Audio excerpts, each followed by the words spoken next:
What is up, everybody? Welcome into another episode of Flippin Bats. Man, we got a ton to get to. This is going to be a blast of an episode. Justin Verlander, the first pitcher in baseball to 10 wins. Freddie Freeman, a lot of drama going on there. We'll get to all of that. Shohei Ohtani's incredible start. The Angels are free-falling, and it's the Thursday episode. We have a lot of fan questions to get to, trivia. This is going to be a blast.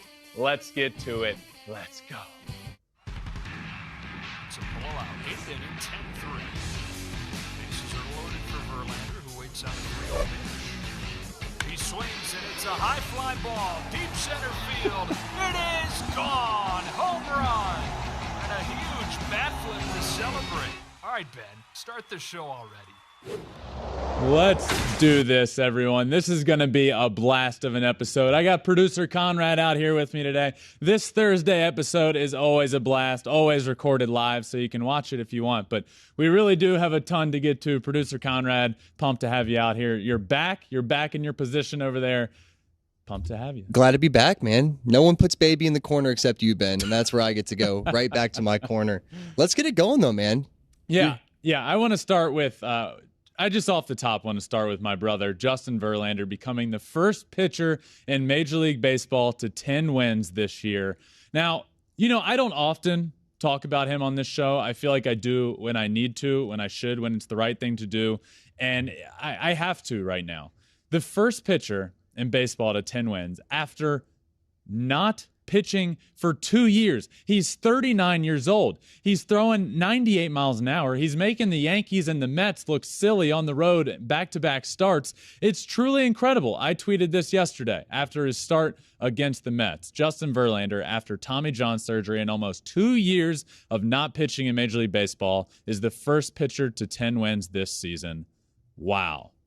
This is pretty cool what we are seeing. In his first 15 games this year, he has 90-plus Ks, 10-plus wins, a 2.1 ERA or less, and a .84 whip or less, becoming the fourth pitcher in history to start a season with a span like that. That's remarkable. He's 39 years old and hasn't pitched in 2 years, and that's a stat that I can point to right now. So I just had to start the show at this. 10 wins, first in baseball, absolutely incredible, and just a really, really cool thing, and I'm just happy to be able to start the show with that. So I want to move on real quick to get into a lot of drama going on around baseball this week, and I want to start with Freddie Freeman, the Freddie Freeman saga. Man, oh man. So where do I begin with this? Let's just, a complete breakdown of what has happened, what has been happening with Freddie Freeman in Los Angeles, because it's been in the news a lot. So Bob Nightingale tweeted this: Freddie Freeman timeline. Atlanta offers 5 years, $135 million contract during the year. Atlanta raises it to 5 years, $140 million after the lockout. March 12th, Atlanta given 1 hour deadline to accept 6 years, $175 million, or 5 years, $165 million. March 14th, Atlanta trades for Olsen. March 17th, Freeman signs with LA. So that's sort of the breakdown of how the offseason worked out for Freddie Freeman. He sat there right next to me on the field in Houston on our big Fox Sports desk talking to A-Rod and David Ortiz and Kevin Burkhardt and said, I want to be an Atlanta Brave. It's where my heart is. It's where my home is. I want to play in Atlanta. So the thought was Freddie Freeman's going to re-sign in Atlanta. There's no way he doesn't. He's going back. Then the lockout happens. Post-lockout, it becomes a little more uncertain. We weren't hearing anything. So it becomes, is there really a chance? Is there really a chance that this doesn't happen? And then it really did become a chance, and it became official when the Braves traded for Matt Olson, got their first baseman, locked him up for the future, and the rest is history. Then Freddie ends up signing in LA with the Dodgers. So now where are we? Now is where things get tricky and get interesting. Freddie Freeman, within the last week or so, went back to Atlanta. The Dodgers traveled to Atlanta to play the Braves, and Freddie Freeman went home. That's how this was branded. Freddie Freeman returning home. Well, I don't think even we could have imagined how this would turn out. We all knew it would be emotional. We all knew it would be a lot. But this was unlike anything that I have ever seen. Freddie Freeman, before the first pitch was even thrown in the first game, did a press conference. The Freddie comes home press conference. He couldn't get through it. He was a wreck, an emotional wreck. He was in tears the whole time. And I will say this. I think it's easy to forget. These are athletes, but these are human beings. It's easy to forget the emotional side of things, the human side of things. Freddie Freeman spent his entire career from the draft until a few months ago in an Atlanta Braves uniform. And now he goes back where his best friends are, his manager, the security workers in the stadium, concession workers. You get to know all of those people. So yes, we knew it would be emotional, but I didn't know it would be this emotional. Before the first game, also, he comes out for the ring ceremony. He's called out onto the field for the first time. He's announced back at Atlanta Stadium at Truist, gets his ring, and again, the emotions are flowing, rightfully so. And the Braves crowd did an awesome job and was very emotional, and everybody was cheering, and Freddie, again, couldn't really get through it. And then later during this series, the camera shows a shot of him at first base, and he just looked sad.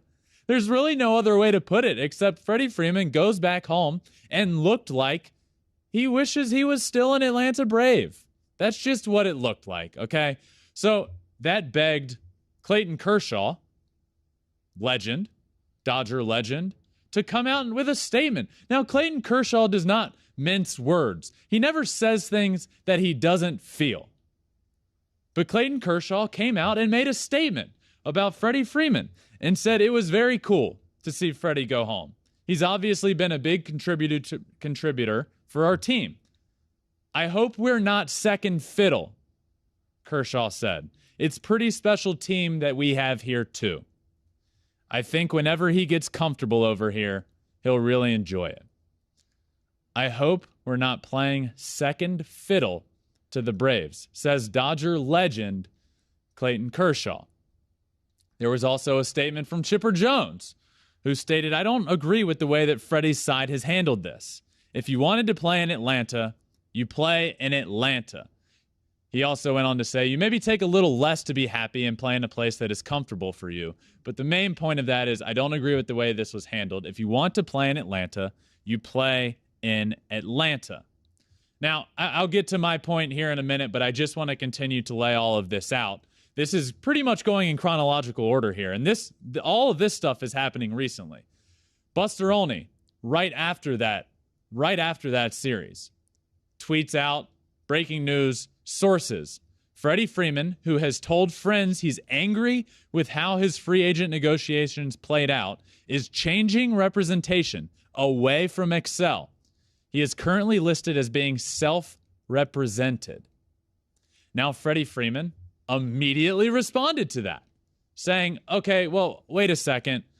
Last weekend in Atlanta was a very emotional time for me and my family. I am working through some issues with my longtime agents at Excel. My representation remains a fluid situation, and I will update if needed. So right there, it's okay, well, is he with Excel still or not? Because along the whole time here, my thought was, well, if he was really that upset and wanted to be back in Atlanta, why hadn't he fired his representation? Well, then it came out that he did. But then he came out with that statement. And since that day, since that series, there have just been some wild tweets thrown out there with crazy accusations from sides, and his agency having to respond saying those accusations are just extremely false and there's no truth to those. I mean, this situation isn't without its drama. So that's where we sit today. There's a lot of drama. There's a lot of he said, she said, and there is certainly a lot of emotions involved with Freddie Freeman. Here's what I will say here. I do agree with Chipper to some degree. If Freddie Freeman wanted to be an Atlanta Brave, and let's say, for the sake of argument, that he was frustrated with his representation and he wanted to be an Atlanta Brave, he should have picked up the phone and called Alex Anthopoulos and said, hey, I don't know what's going on with my agent and the GM or my agent and you. I want to talk to you person to person. I want to play in Atlanta. Do you want me to play here? If so, let's get this done right now. That's what I think should have happened, and it clearly didn't happen because now he's in Los Angeles. I don't know how anyone could disagree with what Chipper Jones has to say. I think that's one of the beautiful things about free agency, right? Is that you have a choice. And it's not like Atlanta came to him and was like, hey, we're going to give you 5 years, $100 million flat. They still were going to pay him in abundance over that to stay there. So when you're Freddie Freeman, I see this and I understand the feelings and emotions, but there's a part of me that can't really relate to it because Freddie had the choice to stay. And yeah, it's so weird to me. It's all such a weird situation. Now, what I will say is if Freddie wasn't getting the full story from his agent's side or whatever it may be, we don't know the full story. Let's just get that out there. We don't know what's happening with his agent and him. Nobody knows that but Freddie Freeman and his agency. Nobody knows that. But I think we can confirm and all be in agreement here that there's something going on. I mean, now he goes back to Atlanta, he comes back, and now it all comes out that his agency, he isn't, it says he fired his agency, and then he had to come out and say, well, I'm working through some issues. There's clearly something there, and it clearly revolves around this contract situation. Freddie Freeman is one of the superstars in Major League Baseball. He is the most valuable player. If he disagrees or wants something to happen, he can pick up the phone and make it happen. That's where all my confusion comes in. I have never seen, and producer Conrad, let me toss this to you. I don't know if you have ever, I don't think I have ever in history seen a player go back to where his career was and be as emotional. And obviously there's always emotions involved with stuff like this, but Freddie legitimately looked like he wanted to be playing for the Atlanta Braves when he was there. I have never seen anything like it. And growing up in Ohio, I mean, LeBron made as what's known as the biggest free agent decision in history of sports. And his first game back in Cleveland, there was no tears. It was just buckets. There was no like, hey, I'm so sorry I left. There's all this emotion. It was no. You guys didn't give me the supporting cast. I couldn't bring a championship here yet, and it was good, but it seems like Freddie got the championship. He won an MVP there. He had been there for, 10-plus years? Oh, yeah. It was very much a situation where, this is very weird. Yeah. Why? You're so emotional, but at the same exact time, you chased the paychecks instead of staying in Atlanta. Well, so I won't say he chased the paycheck because I don't think this is a money thing, and I hate the argument that, when all of this is coming out and people say, well, who cares? He's making over $100 million. Either way you look at it, I don't feel bad for the guy. No. That's not the argument here. This is a human being that clearly wanted to play in Atlanta. So there's something happening. And the only way that I can envision him being this emotional is if, he went back and realized, man, I made the wrong decision here. Because when all was said and done, once you take Los Angeles taxes into account here, and we can both vouch for this, they're not great. He's not making more money in LA really than he would have been in Atlanta. So yes, he ultimately made the decision, but was there something involved there that he wasn't given the full story, or he in hindsight realizes he wants to sign? I don't know. Just a really odd situation, and clearly something that he wishes that, I don't know. I think he wishes he was still playing in Atlanta. There's no doubt in my mind he still wishes it. And you read off Kershaw's comments. This hasn't been something that just got brought up this weekend where people might have felt that he was kind of a little distant with the team or anything like that. This is someone that's obviously been around him the last 3-4 months and is like, hey, man, you with us or are you not with us? Right. So there's been stuff going on, apparently. For Clayton Kershaw to come out and say that is a lot. But I will say this, and I will end with this. At the end of the day, drama aside, Freddie Freeman's job right now is to play first base for the Los Angeles Dodgers, and he is doing that at a fantastic clip. He's hitting .308 entering today, and he's coming off an NL Player of the Week award. He enters today, as in Thursday, on a 13-game hitting streak. So aside from all of this, Freddie Freeman is a true professional, and he will get the job done no matter where he is playing. There's just a lot of drama involved here that makes one believe, including myself, that Freddie Freeman still wishes he was doing this in an Atlanta Braves uniform. You're absolutely correct. You know what? And I'm so happy that we got to be there to watch Freddie win that championship, because even if he were to be in LA, and this, people might not believe it, he could probably win 2 or 3 more championships for the Dodgers. Wouldn't mean as much as that one he won with Atlanta, because that was home to him. Yep. And that's just kind of how it all rolls with free agency. But let's move on to the Los Angeles Angels and their current free fall. The Angels are a mess. They're a mess. And they're coming off of a series against the White Sox where, yes, they won the series, but I just don't know what to say other than this is just not good. This team, to start the year, had playoff aspirations, as it feels like they do every year, and it started to feel like they were doing things a little differently this year, doing it the right way. They go out and they just add a bunch of pitchers. They add Noah Syndergaard, Michael Lorenzen, Aaron Loop, Archie Bradley, re-sign Raisel Iglesias. And you start thinking, okay, maybe this is doing it the right way. Maybe let's see now, after all these years we've been clamoring for pitching, they go out and they get some pitching. Let's see how we do. Well, it just hits a wall. They go on the longest losing streak in franchise history. Anthony Rendon can't stay healthy, can't stay on the field. They end up getting in a massive brawl. Archie Bradley, one of the guys they bring in, falls over the dugout railing and fractures his elbow during this fight. I mean, the Los Angeles Angels they're just allergic to winning lately. I don't know what it is. It's unbelievable. I truly feel, and I worry about this, that the years of Ohtani and Mike Trout, the MVPs, the years of Ohtani and Trout are being wasted. And wasted is a strong, strong word. I understand that. But with Ohtani and Trout's 4 MVP wins, the Angels have had the AL MVP in 4 of the last 8 seasons. Trout also finished runner-up in 2 of those seasons. The Angels have had either the MVP or the MVP runner-up in 6 of the last 8 seasons. During that 8-game span, the Angels had an overall record of 592 and 602, under 500. They've had 2 seasons in those 8 seasons above 500, and they've had 1 playoff appearance in which they got swept. This is ridiculous. It happened again the other night. Last week, Mike Trout hit a home run. Shohei Ohtani went 3 for 3 with 2 doubles, and the Angels lost to the White Sox. They were losing 10-4. I sent out a tweet. At the time, they were losing 10-4. They lost worse than that. That's the tweet.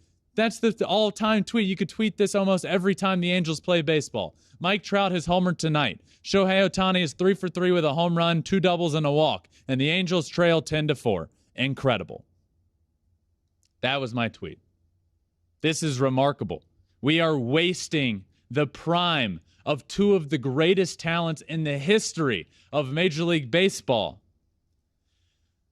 I wanted to do some research here on Mike Trout and Shohei Ohtani versus the rest of the team, just for fun, just to see how it all played out, okay? So Trout currently has a WAR of 4.2. Shohei Ohtani has a WAR of 3.9. So they have a combined 8.1 WAR. Shohei Ohtani and Mike Trout, 8.1. The rest of the team, as in every other player on the team, combined, pitchers and hitters, have an 8.4 combined WAR. Trout and Ohtani alone are 8.1. Entering today, Ohtani and Trout have hit 40 of the 96 homers, scored 99 of the 327 runs, driven in 96 of the 327 runs, and have drawn 72 of the 241 walks. All over a quarter of what the team has done. Most of them being well over a quarter of what the team has done. This team is, yes, built around Shohei Ohtani and Mike Trout and now Shohei Ohtani in the last couple of years. It's been remarkable, but we are wasting the prime of these guys. So I really started to think of why. What is going on? How are they wasting the prime? So one of those being they're just doing dumb contracts with guys, to be quite honest with you. And it started years ago. Obviously, I don't put this one in the same category, but it started Josh Hamilton. You bring him in when he was one of the best players in baseball. That contract just didn't end up working out. Albert Pujols, you bring him in for 10 years and $240 million. Albert Pujols is one of the greatest players of all time, but they signed him to a 10-year contract when he was 32 years old. 32 years old is when they started that contract. We all know that didn't work out, but it tied up the payroll and is still affecting this team and will for a long time to come. That messed them up. Then Anthony Rendon, one of the better players in baseball when they signed him, 7 years, $245 million. He was 30 years old when they signed him. He has the 5th highest annual salary in baseball. Only Mike Trout, Garrett Cole, Max Scherzer, and Carlos Correa make more than Anthony Rendon this year, and he's not playing, and he didn't last year. It is remarkable. The Angels, it all went downhill. We say Angels in free fall. It all happened at that losing streak when they lost 14 in a row. Their first 44 games of the year, 27-17, a plus 53 run differential, scored 4.8 runs per game and allowed 3.6. All right? Since then, their last 34 games, 10-24, a negative 49 run differential, scored 3.4 runs per game, and allowed 4.8. Completely flipped. Completely. This team's in shambles. They fired their manager. They bring in interim manager Phil Nevin, who we had on the show recently, by the way. Really fun, really good interview. Go listen to that. They brought him in, and it hasn't seemed to really change the direction of this team. It hasn't been good. Then they obviously get in the massive brawl the other day that tons of players. This was when I say brawl, this was a brawl. Suspensions, all that good stuff. Here are the suspensions from the Angels-Mariners brawl. Phil Nevin got 10 games. The manager, 10 games. Jesse Winker, 7 games. J.P. Crawford, Anthony Rendon, Dom Chidi, 5 games. Andrew Wantz, Ryan Tepera, 3 games. Julio Rodriguez, Raisel Iglesias, Ray Montgomery, Manny Del Campo, 2 games. Bill Hasselman, 1 game.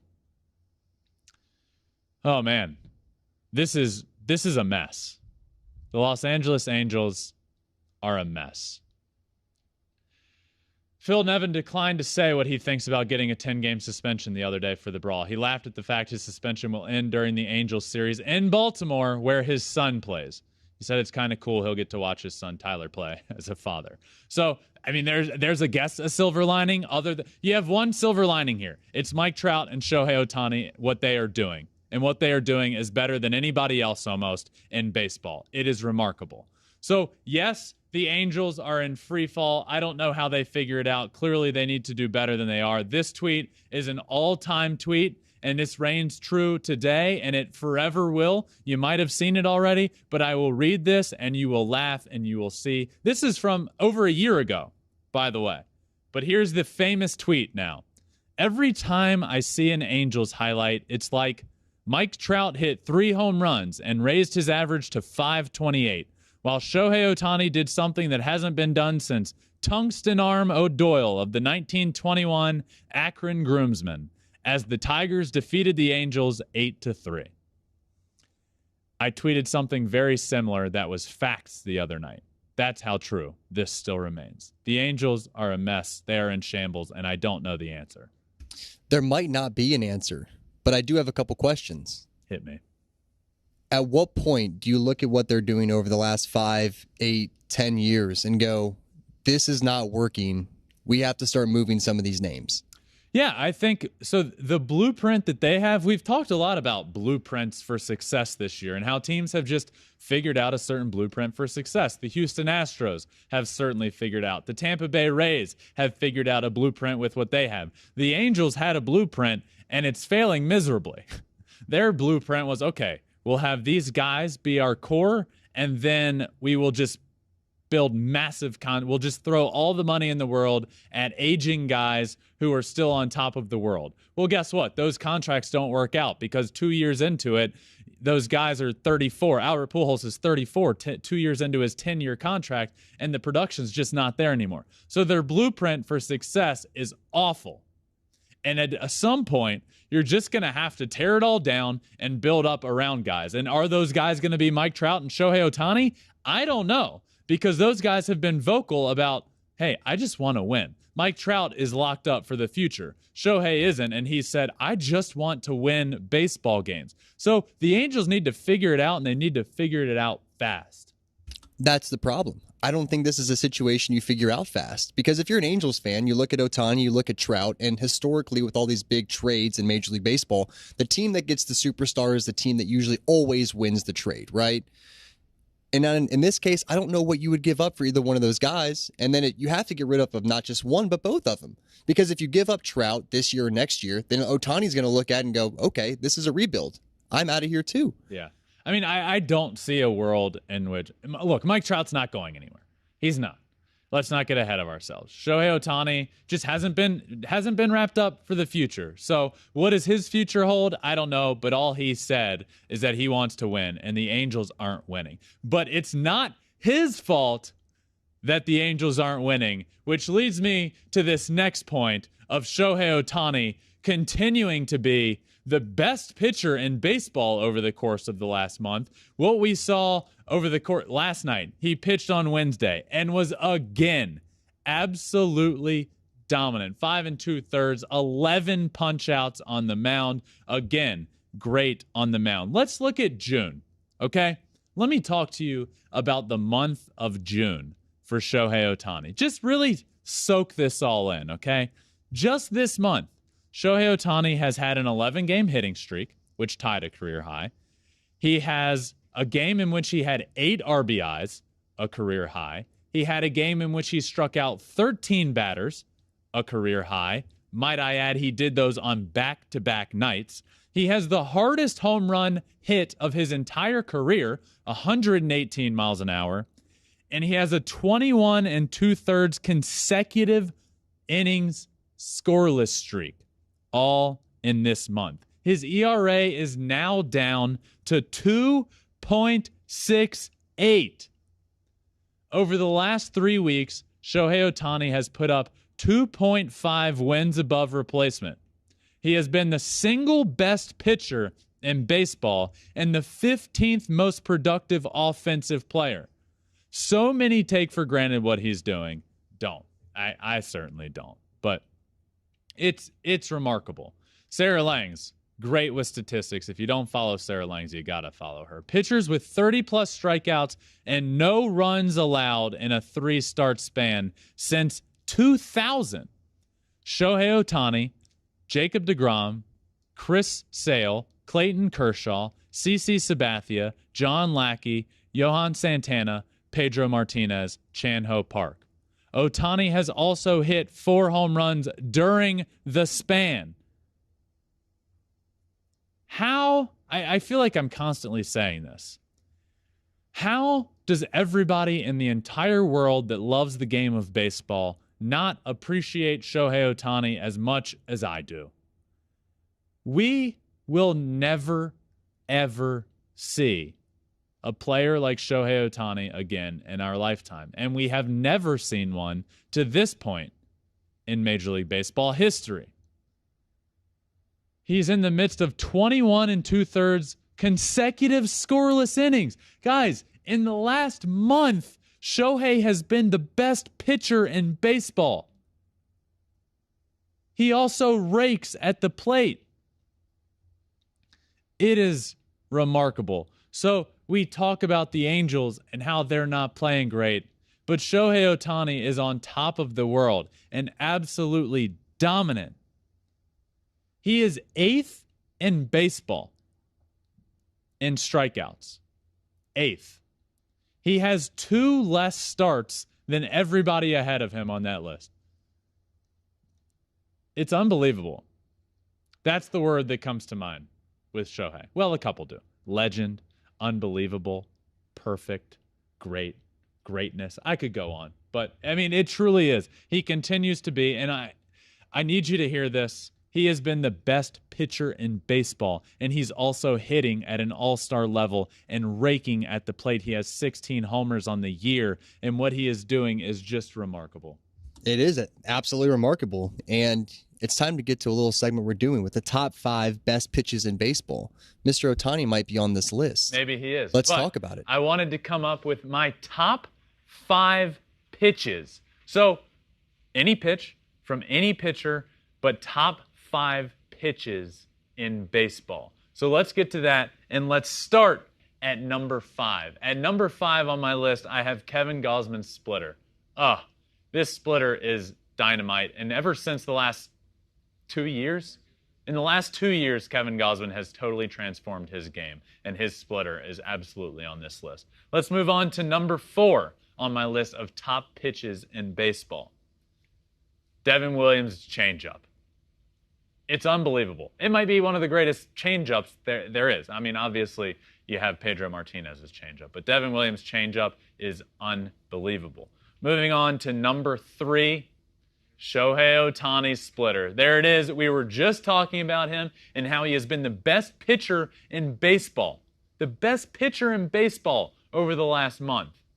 21 2/3 scoreless inning streak. Still going. His splitter's a big reason why, but this year everything has really transformed for him. His command is there. His slider looks really good. But his splitter, since he came into the league, has been one of the best pitches, if not the best pitch in baseball. Moving on to number 2, Jacob deGrom's four-seam fastball. How do you not put this on the list? And we just had Pitching Ninja on Flippin Bats a week ago, and he talked about Jacob deGrom's fastball and what makes it so good. And I'll say as well, what makes it so good is not only that it's 102 miles an hour, but he can pinpoint it on the outside or the inside of the plate. It's literally like he could throw a dart on the outside corner of the plate. He's out there throwing darts with a baseball at 102 miles an hour. It's remarkable. Jacob deGrom's four-seam fastball comes in at number 2 on my list. So who does that leave at the number 1 spot? Corbin Burns' cutter. Corbin Burns was this week's guest on Flippin Bats, and he actually talked about that cutter and how it came to be, how he learned the pitch, how he got to throwing it. It was an awesome conversation with him, picking his brain on that and how he throws it and all that good stuff. Guys, he throws his cutter at upper 90s. This is upper 90s, and he backdoors it beautifully. He can throw it in on lefties' hands. He can do whatever he wants with it. But as with deGrom's four-seam fastball, it's like he's throwing darts. He can pinpoint it wherever he wants. It is the perfect pitch. It was recently compared by Buck Showalter, a legend in the game of baseball, to Mariano Rivera's cutter. He said, and I quote, "Imagine Mariano Rivera, but as a starter." That's how good Corbin Burns' cutter is. And in my opinion, Corbin Burns has the best pitch in the game of baseball. So that rounds out this top 5 list. Corbin Burns' cutter, Jacob deGrom's four-seamer, Shohei Ohtani's splitter, Devin Williams' changeup, and Kevin Gausman's splitter as well. People don't realize how hard it is to put a list like that together. It's true. We were like deep in the analytics yesterday talking about which guys had the best pitches. There's just so many guys that have good stuff. It is, in a word, impossible. But I mean, I could have done a list of top 20 pitches. There's guys that I feel bad leaving off the list. Clay Holmes' sinker, Emmanuel Clase's 101 mile an hour cutter. I mean, it's impossible to put a list together like this, but I do feel great about it. So we went with that, and I like that. Well, I'm glad you feel great, because now it's time to do some trivia. This is usually the part of the show where things start not feeling as great. Excuse me, you might not have been here in the last month, but the last 2 trivias I've done really well. I went A- and A. So the last 2 trivias, might I add, have been great. Hey, we gave you some soft pitch while I was gone. I love it. Mm-hmm. I'm back now. Well, okay, he comes up with the questions even when he was on the road. Okay, so come on. All right, let's get it going then. We got the music rolling? All right. First one, Shohei Ohtani has 24 strikeouts over his last 2 outings. Who was the last Angels right-hander to have that many strikeouts in consecutive starts?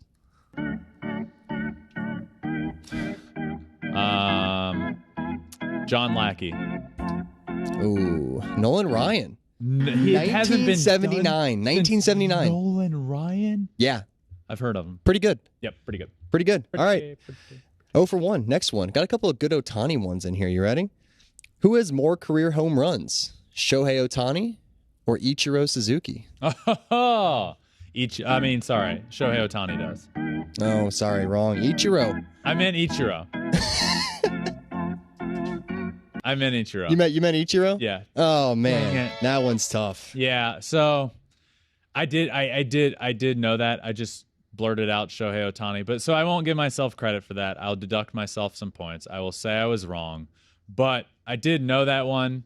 It's just longevity of career. Also, Ichiro could have hit hundreds of more homers. I feel like I feel like he should have probably done that. Then maybe I could have got to watch a playoff game. Maybe. Well, he was vocal in saying like I could have hit more homers. I just felt like I should get on base more and do this, and he didn't. But no, it makes sense. I mean, they're actually pretty close, closer than what you might think. Ichiro's at 117, Ohtani's at 110. So he will pass him. He'll pass him very soon. Yeah. All right. Well, 0 for 2 technically, even though I did know that one. I just got excited, and you said the name Shohei, and I just went, oh, Shohei Ohtani. But I happened to answer the question and it was wrong. 0 for 2. All right, here we go. True or false? The Cleveland Guardians, so Progressive Field where they play at, is the smallest stadium in Major League Baseball. Attendance-wise. This is tricky because I don't know why you would ask this if it wasn't true. But I don't feel they just built a new. I'm going to say no. I'm going to say false Fenway Park is. Ooh, I got him. I see. I'm starting to get in your head. I know how it works. My original question I came up with, the answer is true, by the way. The Cleveland Guardians have the smallest attendance stadium in Major League Baseball. That's wild. So the original question I was going to ask was if Fenway Park had the smallest. And I knew that you would have said false because you would have been like, you're asking this, so it can't be right. Yeah, that's true. That is true. So, do I get a point there? No, you don't. All right, 0 for 3. Good Lord, but not good. Fenway is the third smallest. Okay. Second, can you guess second? Camden Yards? No, I think that was like 5th or 6th. Miami's number 2. Really? Yeah, brand new stadium. Surprising, right? Well, yeah. That's why it's trivia, man. That's why it's trivia. Okay. Well said. Who was selected second overall in the 2013 MLB draft? What? Behind, is it Mark Appel? Oh, behind Mark Appel. Yeah. He came out first strikeout of history, 2 days ago? Yeah, Mark Appel. Yeah, we need to have a whole conversation about Mark Appel. But who was drafted after him? Yeah. In 2013? Really bad draft class. Yeah, thanks. That was my draft class. I don't know. Is that what we're going to go on the record with? I don't know. 2013 second. You're gonna kick yourself for this one. Second overall in 2013. Was it? It wasn't. Correa was first pick. Was it? Oh wait! It was Bregman. No. It was Chris Bryant. Dang it! Oh man, this is why trivia is great because Ben sucks and we get a lot of laughs. Here we go. Thanks for throwing the 2013 draft class under the bus there, though. That was really nice of you. I saw a bunch of stats from it. It really turned out not great. Well, top 10. I should say the top 10 picks. Yeah, once you get to the 13th round. Once you get to the 14th round, the Detroit Tigers pick is where it really goes down. Heats up, yeah. All right, next up. Little which is more? Which has more Aaron Judge multi-home run games in his career or Michael Phelps gold medals? All right, here's where I think, let me go inside my brain here. In the past, I would have taken Aaron Judge and said, well, you would pick the baseball answer of this. No, wait, you used to do, oh no, now my head is in shambles. I'm going to take Aaron Judge multi-home run games. Oh, I'm going to tell you wrong on that. Oh my God, I played myself. Aaron Judge has 22 career multi-home run games. Michael Phelps, 23 gold medals. This is not good. This is going fantastic. All right. Next up, which is more? Beyonce Grammys or Tony Gwynn multiple strikeout games? Beyonce Grammys. Oh, Oh no! This is unbelievable. How many more do I have? So I hang have on. to get one. Well, right. you have to let everyone know. Beyonce's second all-time in Grammys. Out of anybody, second all-time, 28 of them. Tony Gwynn had 34 career multiple strikeout games in 2,440 games. Yeah. Unbelievable. Yeah. I knew that, but I would have assumed Beyonce had more. I mean, to be second all-time in Grammys isn't too bad at 28. Nobody in history has 34 Grammys. This is wild. You got 2 more chances. Okay, 2 more chances to get one right. Okay. All right. I think you're going to get this one. Which pitcher has the most consecutive strikeouts to start a game? But I have 3 answers for you. Okay. A, Pablo Lopez. B, Jacob deGrom. C, Aaron Nola. Most consecutive strikeouts to start a game. Pablo Lopez. There you go. We got one, baby. We're on the board. 9. Shout out Pablo Lopez. Also, fun fact about Pablo Lopez, he is tomorrow's guest. He is Friday's guest on Flippin Bats. So not only does he have that record, but he is also now in the record books of being on Flippin Bats, which is arguably cooler. I would argue that. Maybe others would, but... Pretty cool stuff. And it's a great interview. Yeah. Really, really good stuff. Pablo Lopez, I mean, I have to say real quick, what a brilliant mind. Brilliant. I mean, I don't think people realize how smart he is. He might be the most intelligent person in all of baseball. I don't think that'd be far-fetched to say. Yeah. Yeah. He's really smart guy. Last question, bonus for trivia. Career episodes of Flippin' Bats or fastest pitch in Ohtani's career. So which is more? Career episodes in Flippin' Bats or fastest velocity from Ohtani. Well, this is episode number 100 of Flippin' Bats, which is pretty cool, but I do know Shohei Ohtani has thrown harder, so I'm taking Shohei. There you go. Bonus. That's like a money ball. That's like 10 points right there. Yeah. Yeah, you're right. Episode 100, Ohtani's 101. Pretty cool, by the way. Take a moment to appreciate that. This started about a little over a year ago, and this is officially Flippin' Bats episode number 100, which I'm pretty proud of. It takes a lot for me in life to be like proud of moments because I always believe that there's more. Go push harder, work harder. But I do sit back and appreciate some moments when they come along, and this is one of them. So this show has started from the ground up. This is episode number 100. I hope you all have enjoyed it along the way. This is pretty cool. 100 is pretty cool. It's extremely cool. And I mean, the fact that we've been able to do 100 shows and to see how much everything is transformed, I just wish people could see behind the scenes of how much things have transformed. I mean, we got so many cool things in here now. We have this beautiful set, so many people helping on the show, and there's so many people that made this show possible. Yeah. It's been unbelievable over the last year and a half to be doing this show, and to be at 100 episodes is, frankly, quite wild. Yeah. Yeah. Pretty cool, man. But let's move on to one of our final segments. We got Pick to Click. Yes, I don't even know if I submitted my pick to click here, so I will be announcing it live. This is a big reveal for me. So for my pick to click today... Well, hang on. Can we at least say that I won Pick to Click last week? No. Yes. Yeah. So, yes, you won pick to click last week. Yours was, this was cheating. You picked Jordan to hit 2 homers and have 5 RBIs, which is a given. I picked Freddie Freeman to hit a homer back in Atlanta. So I had a player hitting 1 home run in a 3-game set. You had a player hitting 2 home runs in 7 games. So, or 6.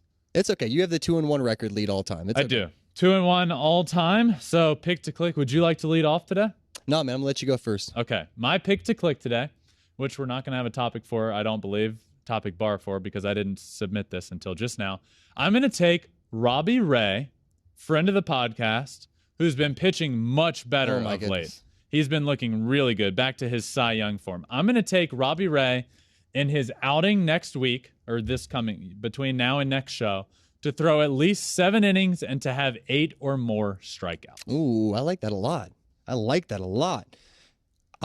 have 2 of them. I'm gonna go double bonus because I'm gonna go for the all-time win here. Official last pick to click for me. So I'm gonna go all out. I'm gonna try to win this bad boy here. So I'm going to say the Mariners win the next 2 series against a 4-game series against the Athletics, and then it's a 2-game series against the Padres. And then I'm going to say Shohei Ohtani, multiple home runs this week. I think the Bats come way alive. Multiple home runs this week. Okay, so let me get this straight. You're just picking 2 and I don't get to pick 2? That's how it works. Okay, well, I'm going to pick 2 right now. And my second one is going to be that both of your pick to clicks do not come true. Oh. One might, but I don't believe that you hit on both of them. That is my second. Okay, there we go then. There we go. You could end up blowing me out of the water with both of those now. Yeah, that is my second pick. But let's finish up the show with a little fan questions. We got some great ones this week, so we got to get some fan questions. Let's do it. Fan questions time. Thursday show. Submit your questions. It could be anything you want, and I will answer them. So let's get to it. What do we have up first? Trip, throw it in the wall. Ooh, up first from George Moore. Biggest snubs for All-Star game or teams with most least All-Stars? So I'll go biggest snubs for the All-Star game. The final voting, not the final voting, but the voting for the first phase of the All-Star game has come to an end as we sit here right now. It has not been announced. So the next episode of Flippin Bats, not the guest interview. So Monday, we will go all in on the voting update. But so I will talk about biggest snubs. And so far for me, I'm going to say Byron Buxton. Byron Buxton is an unbelievable talent in the game of baseball. And if he doesn't make the All-Star game, it is a travesty. He should be there. I'll take Byron Buxton as this answer. Love it. Let's get to the next question. Ooh, buddy. Oh, boy. I'll read this one. Yeah, you can't read. So, with Manfred announcing that he would like to expand to 32 teams, which cities are you most interested in getting either a second chance at a franchise or a new franchise in general? Along with that, would you see MLB going to an NFL system? 2 leagues, 8 divisions, 4 teams per division. A lot to take in there. Impressive that they fit that in with the character limit on Twitter, might I add. So what cities would I like to see get a team? So I have to pick 2 here. One, I'm for sure going Nashville. I would love to see Nashville get a team. They have a AAA team there that has done really well. I would like to see them get a big league team. When I think major cities that need a team, I go to Nashville. If I had to stick with one more, because there's like 5 that I would pick and want to have a team. So just missing the cut here would be Charlotte, New Orleans, Montreal.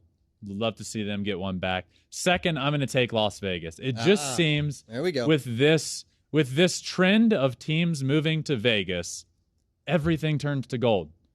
Everything. Anybody that moves there, the Raiders, the Golden Knights, it's just a hotbed for sports.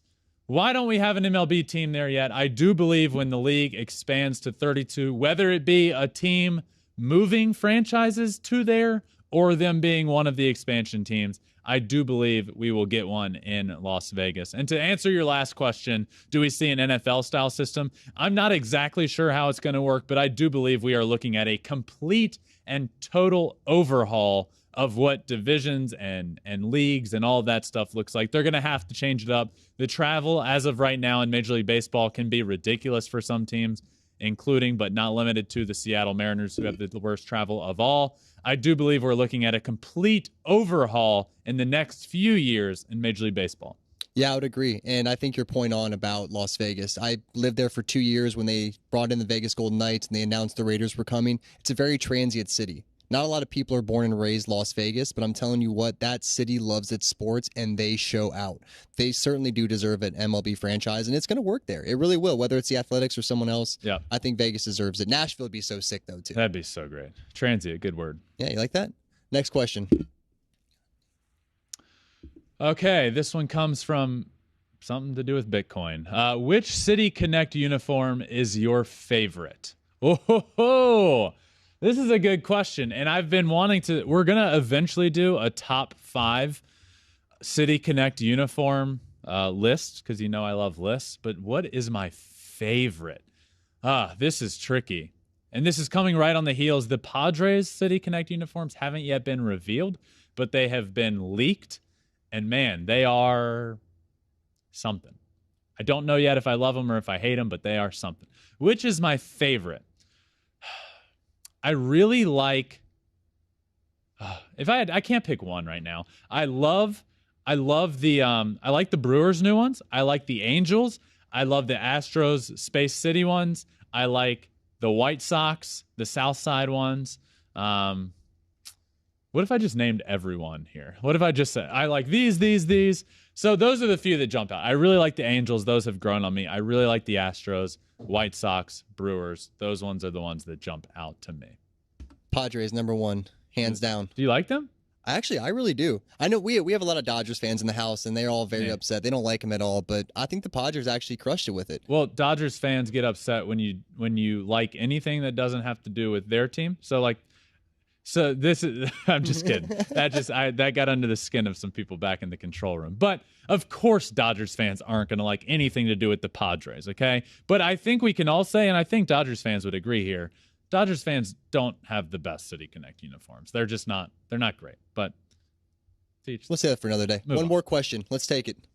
Last question here. Where do you think KD is going? Okay, let's talk basketball. Well, welcome into Flippin Basketballs with Ben Verlander. We're going to talk Kevin Durant and where I think he is going. Where is KD going? This is tricky because I didn't even know he was going anywhere. I thought he was staying in Brooklyn. Let's see. I think KD is going to go. Jeremy behind the camera here, our elite cameraman who's been wanting a shout out for a while now, is going to get it because he's just shaking his head at me for being an embarrassment, I guess, to Flippin' Bats at basketball, Flippin' Basketballs. I'm going to say KD is going. Actually, Jeremy, where's KD going? Oh, he's getting camera shy now. He is. He's getting camera shy. Yeah, there he is. There's Jeremy, the cameraman. I'm going to say KD goes. Is it like outside of the realm of possibility for him to go back to Golden State? Is that not happening? That's not happening. But I will tell you, he's going to go to one of two places. Ready for this? Yeah. Philadelphia, first and foremost, or Phoenix. Phoenix would be great. I'm going to say Phoenix would be good. I would also like to see him play with Giannis. I think that'd be cool, but I don't think they can do that. So I'm going to say the Suns. That's final answer. And that's also the final answer for this show.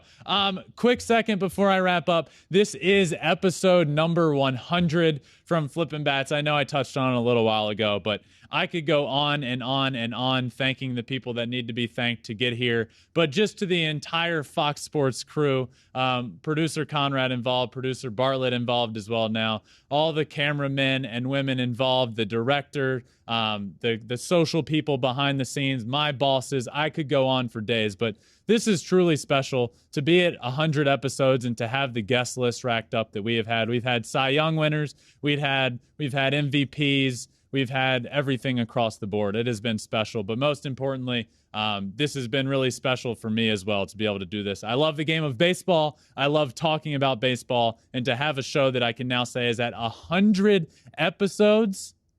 Well, that's pretty cool. So thank you all for listening. Thank you for growing the game of baseball along with me. That's the goal here. It's to grow the game of baseball and to talk about how fun the game is. So if you love the game of baseball like I love the game of baseball, let's keep listening. Let's update again when we get to 200 episodes, and let's invite some friends to listen along the way, because this show is special and it's going places because of everybody involved with it. I hope you all have enjoyed listening to this episode 100. Make sure you're subscribing wherever you're listening. Apple, Spotify, Google, all that stuff. Flippin' Bats Pod. Also, on all social media, Twitter, Instagram, Facebook, TikTok, at Flippin' Bats Pod. You can also watch every episode on YouTube as well at Flippin' Bats Pod. This has been an absolute blast. I love the Thursday episode. Remember, Pablo Lopez interview of the Marlins drops tomorrow, so make sure you listen to that. This has been an absolute blast, my friends, and I will see you tomorrow on Flippin' Bats.